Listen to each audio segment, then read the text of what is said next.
On a tous déjà été face à des théories du complot, mais celles-là vont peut-être me valoir une petite visite du mois. Trump est contrôlé par Israël, l'antivirus a été planifié, le temps n'existe pas.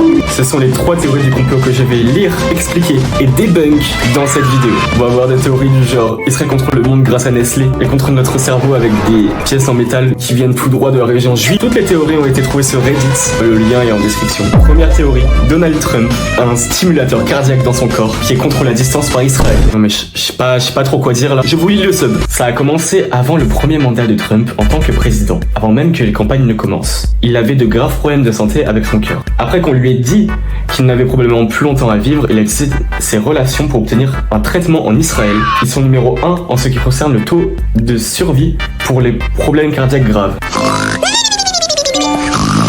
En bref, cette théorie, elle explique le fait que Trump ait des problèmes au cœur, donc il allait en Israël pour se faire soigner, mais que Israël a implanté quelque chose de mauvais dans son cœur, ce qui fait qu'ils peuvent arrêter son cœur à tout moment, donc ils veulent un peu gratter du pouvoir sur ça. Alors déjà, je peux pas trop débunk ça parce que il n'y a aucune info sur le net, j'ai l'impression. Vous voulez que je fasse quoi? Vous voulez que j'appelle Trump pour débunk?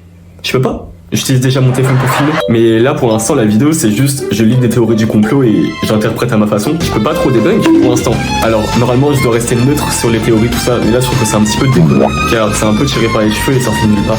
Peut-être que c'est vrai que Trump possède des problèmes cardiaques, mais le fait qu'il se fait soigner en Israël c'est assez étrange, surtout que c'est le président américain. Deuxième théorie, l'antivirus a été planifié. Alors je vais lire le post. L'antivirus a été planifié.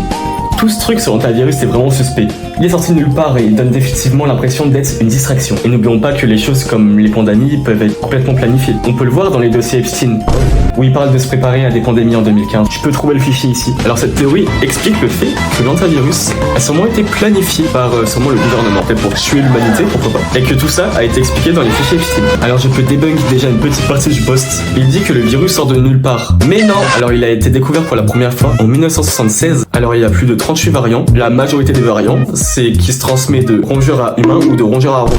Mais il y a un variant qui fait qu'il peut se transmettre de humain à humain. Mais ce que je me demande, c'est oui, peut-être que c'était planifié, on ne sait pas. Je ne peux pas positionner mon avis là-dessus, sous peine de recevoir de lourdes conséquences peut-être. Mais c'est vrai que c'est assez étrange. Mais c'est vrai que même le dossier, il est un petit peu suspect, je trouve. Il explique une petite réunion pour se préparer ou pour préparer une pandémie. Après, je sais pas vraiment si un scénario comme la Resident Evil peut se passer, mais ça serait complètement con. Pour l'instant, toutes ces théories, elles tournent autour d'une chose, les élites. Alors là, je vais faire un petit aparté. Les élites, il y a beaucoup de théories sur eux car on connaît pas vraiment leur vie et il y a un principe humain qui fait que si on a beaucoup d'argent et beaucoup de pouvoir, on devient un peu fou. Mais on n'a aucune preuve pour tout ça, à part pour les dossiers. Mais après, voilà.